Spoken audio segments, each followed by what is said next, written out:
Hello, my dear students. Today we will study the poem Elegy written in a country churchyard,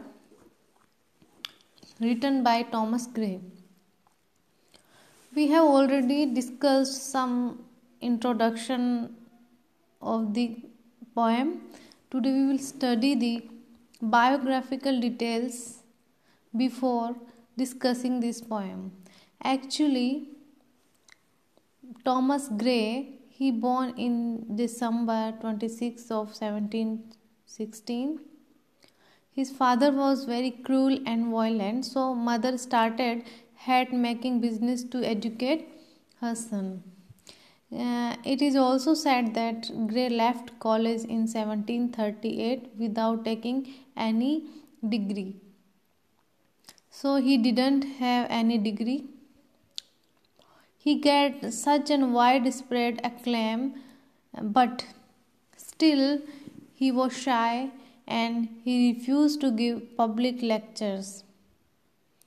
Gray's personality was that Gray rejected the honor of poet laureate. So he cared a little for fame and popularity. Gray, he completed this poem in 1750 in London. Actually, this elegy is by nature. It is by nature very somber in the tone. This particular elegy does not focus on the death of some single person, because often it happens that elegy focus on some death of a person, but here neither does Gray talk about the death of someone rich or very famous, or he didn't talk about someone very close to him. So it's a primary function. It's a primary function of elegy that it expresses feelings and insights about the subject. To tell a story, it expresses basically the feeling of loss and feeling of mourning for the dead person. That is called elegy.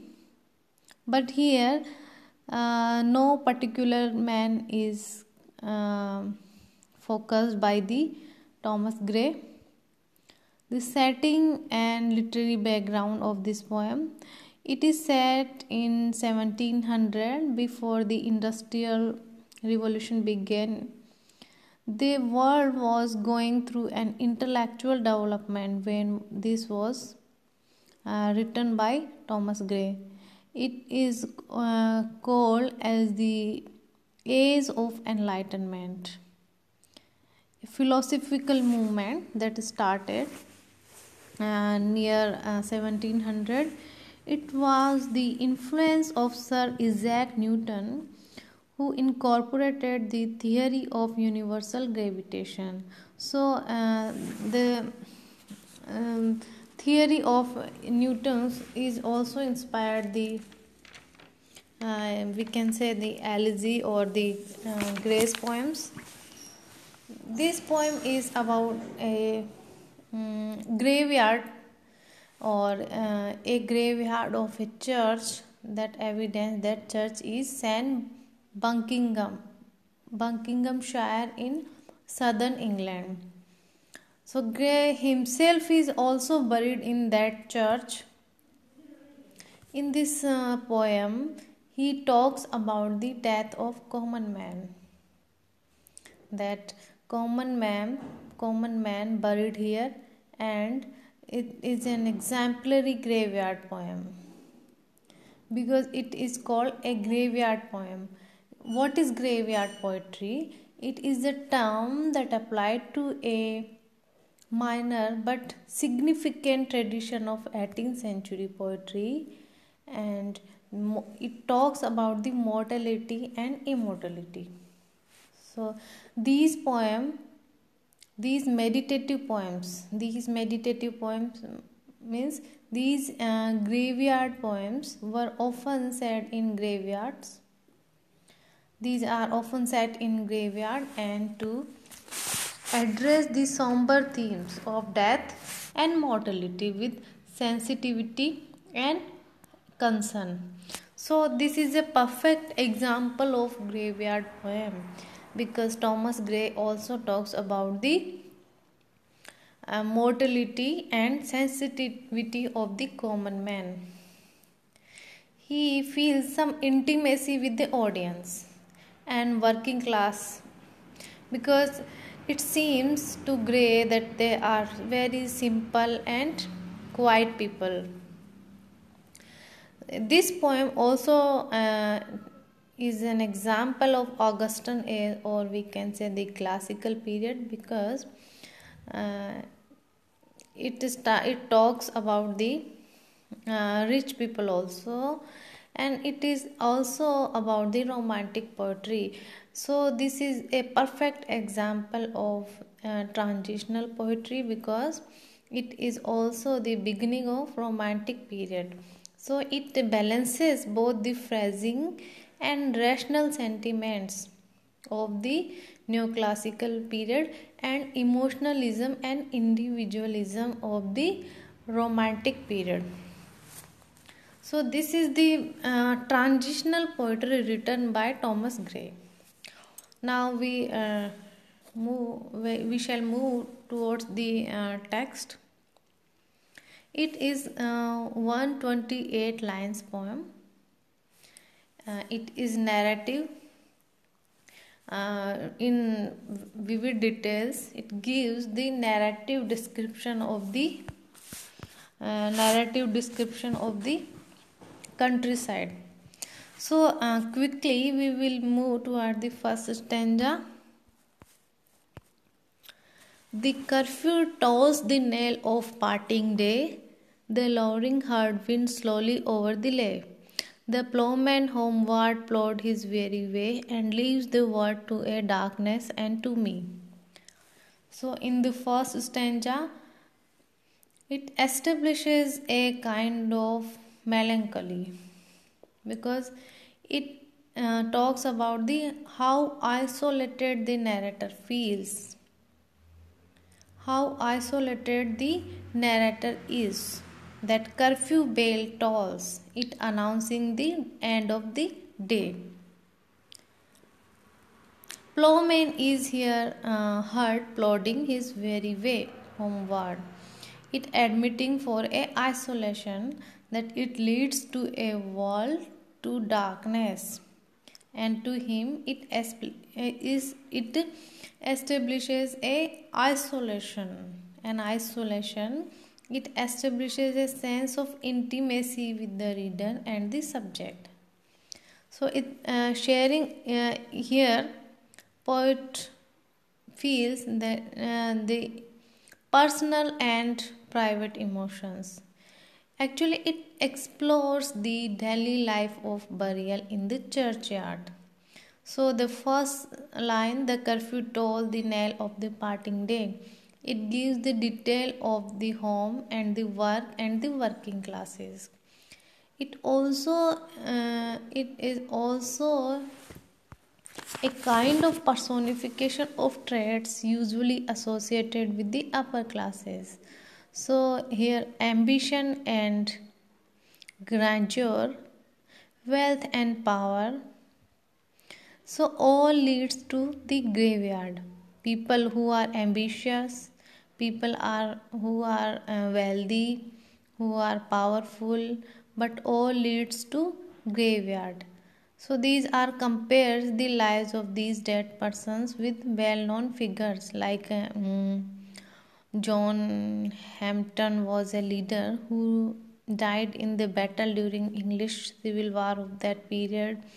He also feels comparison. He also tries to compare John Milton, the famous poet of Elizabethan period. Later he compares with Oliver Cromwell, who was the powerful and significant reader.